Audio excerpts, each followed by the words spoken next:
রোজই থাকে সমস্ত দিন কাজ আর চারদিকে লোকজন। রোজই মনে হয় সেদিনকার কাজে, সেদিনকার আলাপে, সেদিনকার সব কথা দিনের শেষে বুঝি একেবারে শেষ করে দেওয়া হয়। ভিতরের কোন কথাটি যে বাকি রয়ে গেল তা বুঝে নেবার সময় পাওয়া যায় না।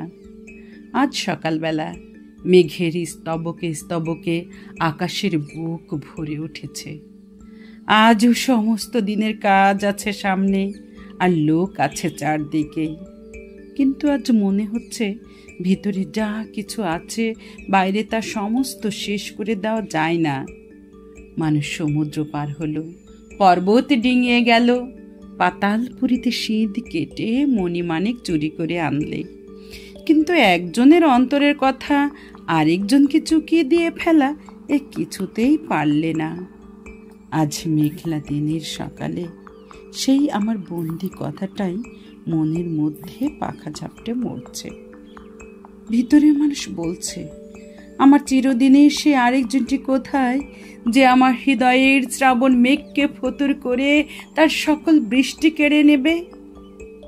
আজ মেঘলা দিনের সকালে শুনতে পাচ্ছি সেই ভিতরের কথাটা কেবলই বন্ধ দরজার শিকল নাড়ছে।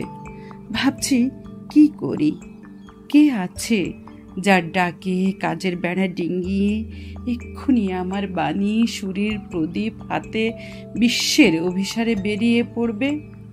কে আছে যার চোখের একটি ইশারায় আমার সব ছড়ানো ব্যথা এক মুহূর্তে এক আনন্দে গাঁথা হবে, এক আলোতে জ্বলে উঠবে? আমার কাছে ঠিক সুরটি লাগিয়ে চাইতে পারে যে আমি তাকেই কেবল দিতে পারি, সেই আমার সর্বনেশে ভিখারি রাস্তার কোন মোড়ে। আমার ভিতর মহলের ব্যথা আজ গেরুয়া বসন পড়েছে, পথে বাহির হতে চাই।